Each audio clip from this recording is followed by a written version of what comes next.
Welcome to Bushmanland in northeastern Namibia, some of the driest countries south of the Sahara Desert.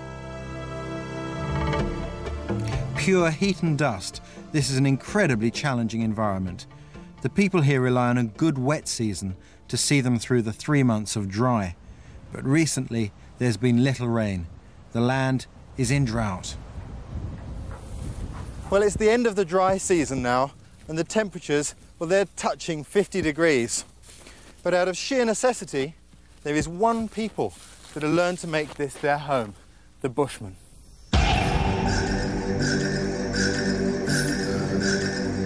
The Juhansi Bushmen, one of Africa's last tribes of hunter-gatherers, have lived here for more than 40,000 years. Their survival skills are extraordinary. Under the apartheid system, they lost much of their hunting land, which was crucial. In these harsh conditions, an area of bush the size of Kent can only feed 100 people.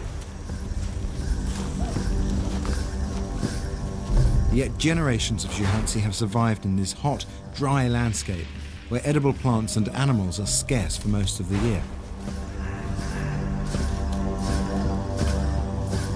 I'm here to learn their traditional secrets of survival.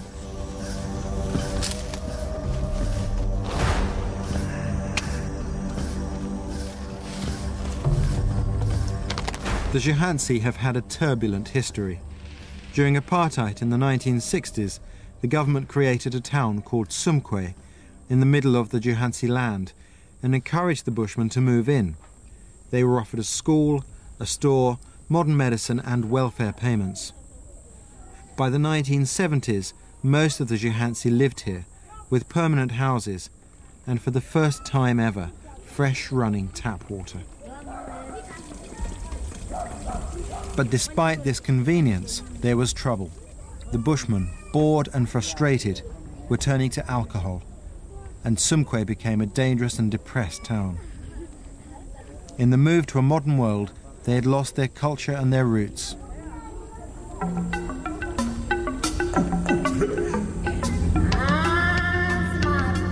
So they moved back, taking cattle they were given to supplement their traditional life and their age-old skills of hunting and gathering.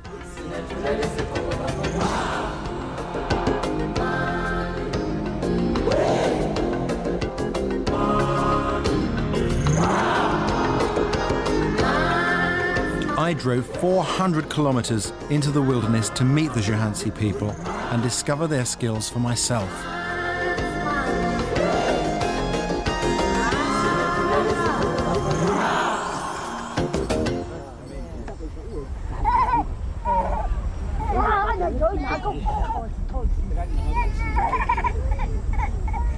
Laura is a large village in Bushman terms, with nearly 70 mouths to feed. A tall order in a month when the temperature rises to 55 degrees and life is only bearable in the shade of the leadwood trees.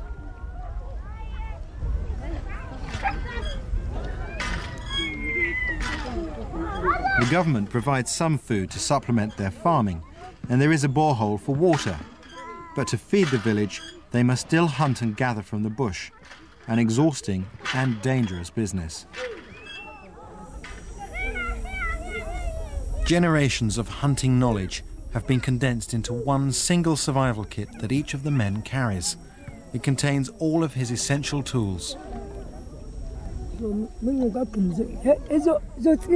This is my axe that I use when I go out hunting for chopping meat and gathering honey.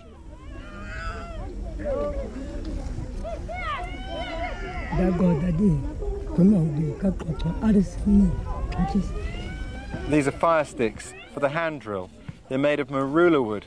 It's really light, quite delicate. This is my knife that I use for eating meat. I pull it out like this. A knife is the most important survival tool. With that, you can find everything you need for life. Nicely, it's in a really strong sheath for safety. This is my bow that I use for shooting either kudu or remsbok.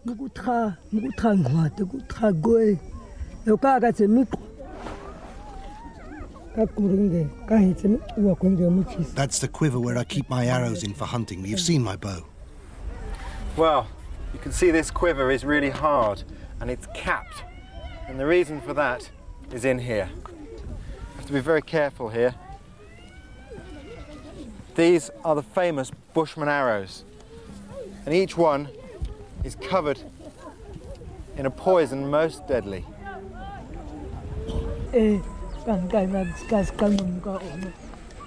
When you make an arrow for somebody else, it means that the first animal they catch with it belongs to you and you get all the meat. Then they can use the arrow again to catch more meat for themselves.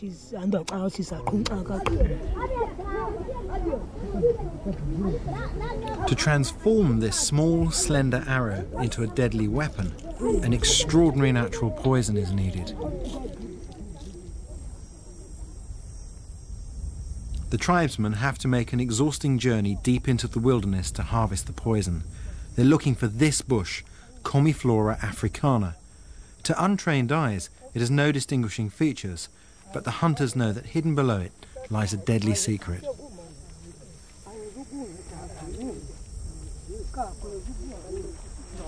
Earlier in the year, the leaf beetle laid its eggs on the leaves of this bush. Having eaten their fill, the larvae fell off and buried themselves deep into the dry earth.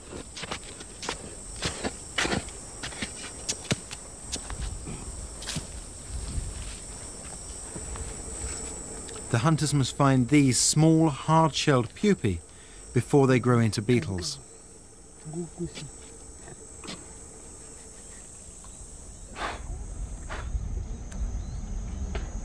This shell has kept the grub from dehydrating. It's the soft, fleshy body inside that carries the poison.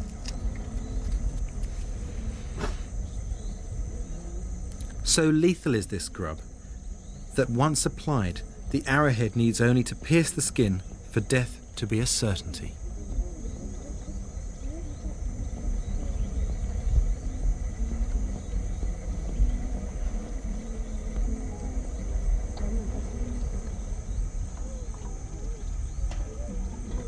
The arrows have now become something like flying hypodermic needles. Shot at close range with fatal consequences, the hunter will allow the animal to escape, certain in the knowledge that it will eventually die. All he has to do is track it to where it finally falls. While the arrows dry, the children are kept at a safe distance. There is no known antidote.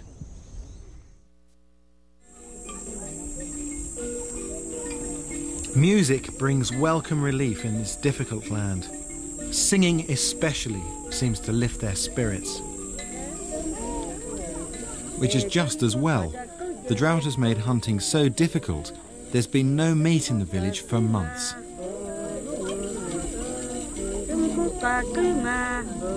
Corn millet can occasionally be bought from the store in Sumkwe.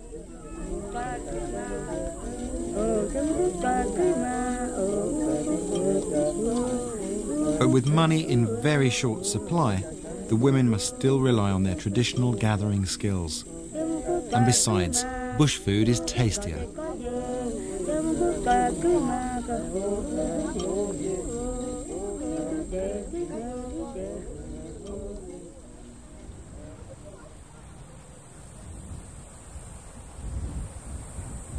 Choosing the right area to find enough food is only one of the problems. Actually getting there is another. The parched ground is crawling with hidden danger. Black mambas, scorpions and spiders whose bite will never heal are a constant presence. So they've developed an extraordinary ability to scan the ground while they walk, looking through the grass rather than at it, alert to the slightest movement. In these extreme temperatures, they walk in silence, fearful that if they were to laugh or sing, the sun would hear them, and thinking they like the heat, would obligingly make it hotter. Even so, to survive these temperatures, they must find a source of water quickly. This seed pod is camouflaged and difficult to find, but the women know that its roots grow in the form of a tuber, which can hold sufficient water for a drink. Everyone must sit down, believing that if the tuber hears their footsteps, it will dig itself deeper. One woman only will begin to dig in the concrete-like ground, the others saving energy until they know there are tubers here.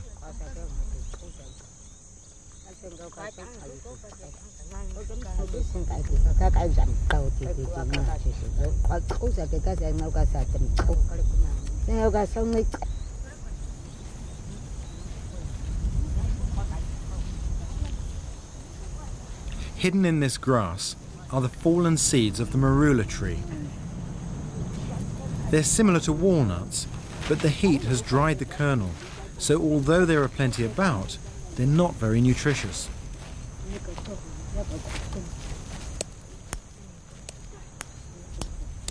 In fact, they're often eaten as a snack instead of carrying them all the way home.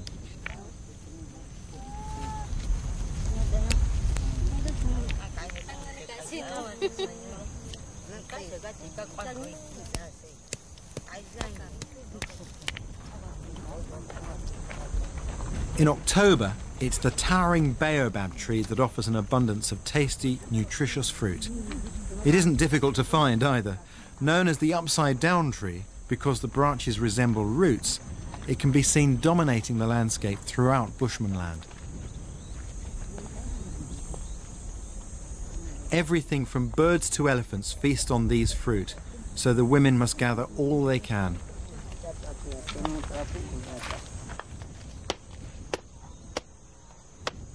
The skin is tough and woody. Inside is a tasty but bone-dry citrusy flesh, which can be eaten raw or made into a mush for children.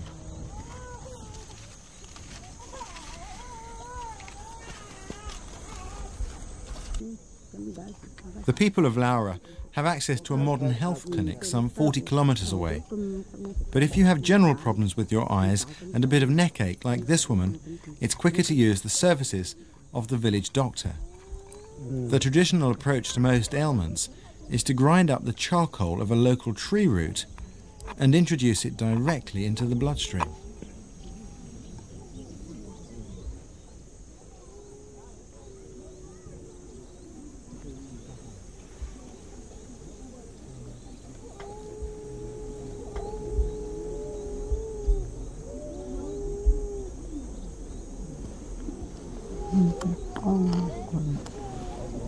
It's believed to heal just about anything.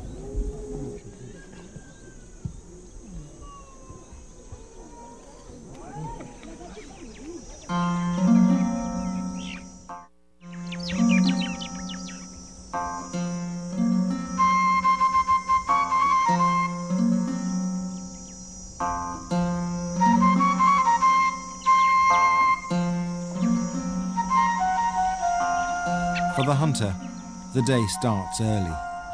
In this drought over the past few months, it's been rare to see game, let alone catch anything.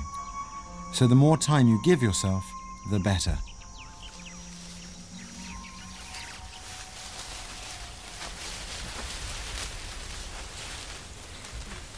The dusty conditions here aren't all bad. Every morning you can look at the ground and read it like a newspaper, and there are written the movements of the animals from the previous night. But of course, these guys are reading at university level. To even begin to understand what they're seeing, you have to have a few fundamentals in the art of tracking. Okay, you now have the sun behind you. I'll make a print But from where you are, it's very difficult to see any of the shape or form of that track. But if you come around to my point of view, you'll see how the shadows really help.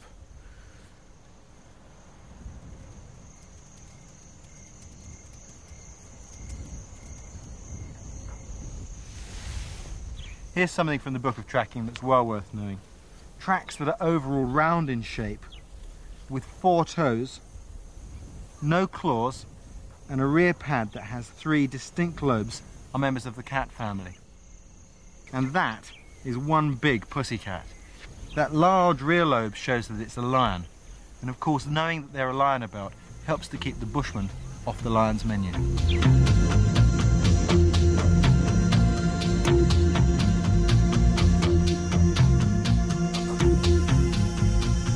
You'll rarely see a bushman run. Sweating heavily in this heat would mean having to drink almost continuously throughout the day. And for what little water can be found, there's fierce competition.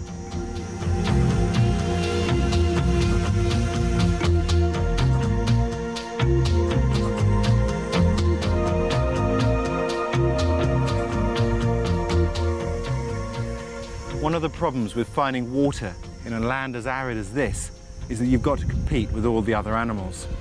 Those elephants over there need up to 100 litres a day each to survive here. So they're drinking with attitude. If I was to go over there now to try and get some, I'd have a mighty big problem.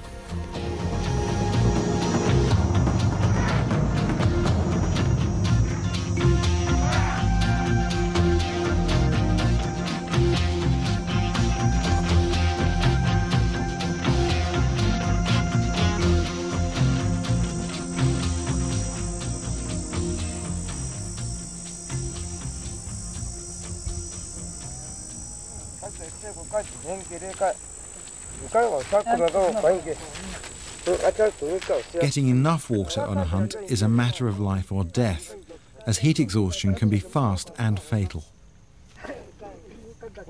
The hunters have to ensure a clean water supply, so every 15 kilometers or so, they choose a tree that can be easily memorized.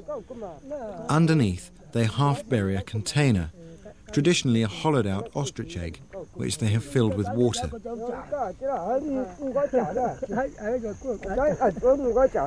The stopper is made from grass and is enough to prevent any other thirsty creatures from helping themselves.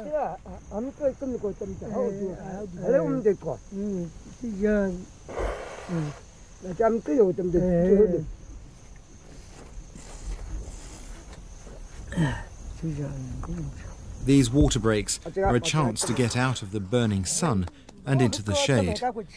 It's a welcome relief to break the hunting silence.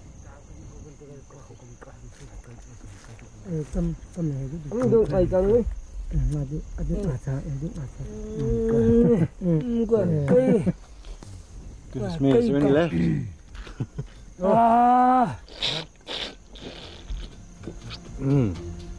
Thanks. Water break over, the hunt returns to its steady but relentless pace. In these difficult months, they're hungry for meat.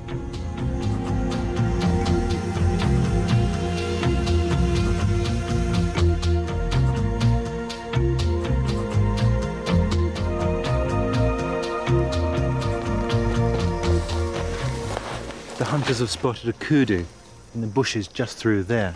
Now, they haven't had much luck hunting in the last 3 months, so I'm going to stay well out of their way.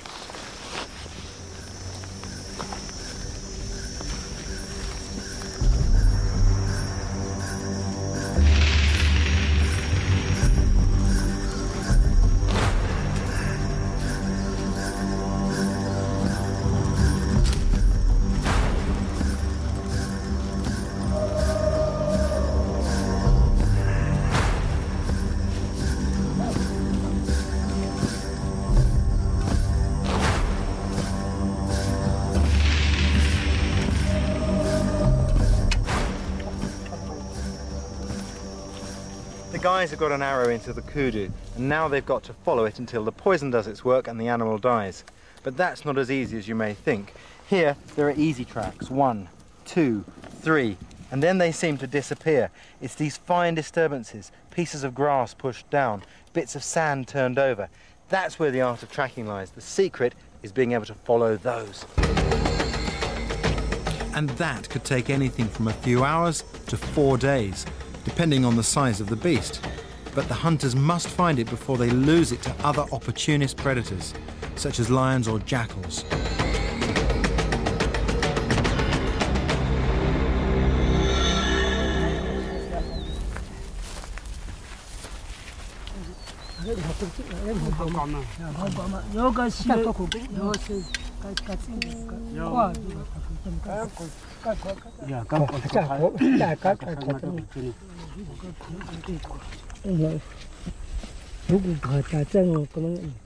The depth of the arrow shows that the kudu has actually helped the hunters by rubbing itself against trees in an attempt to release it, in reality forcing the poison deeper.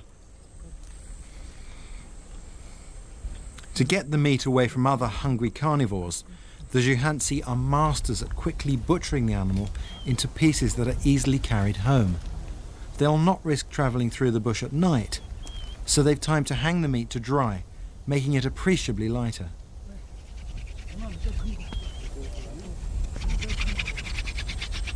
It's getting towards nightfall. The hunters will sleep rough tonight, but empowered spiritually by feasting on the kudu's liver. Cooking will neutralize the arrow poison. They savor this meat. While hunting is always difficult in the dry season, it has been virtually impossible in the drought.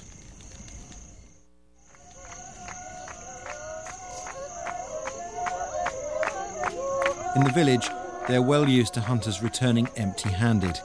So when food is scarce or the spirits low, the people gather together to perform a trance dance. Encouraged by the singing and intense rhythmic dancing, the shaman enters a trance state to cleanse the people of all their ills and renew their hope.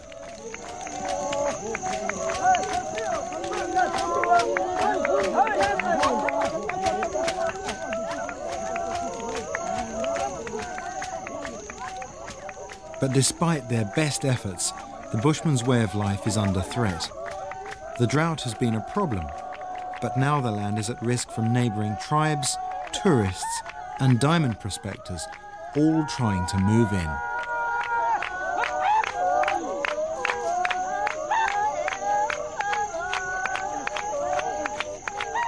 But the Bushmen are great survivors. If they can hold on to their land, they have the skills to help them live.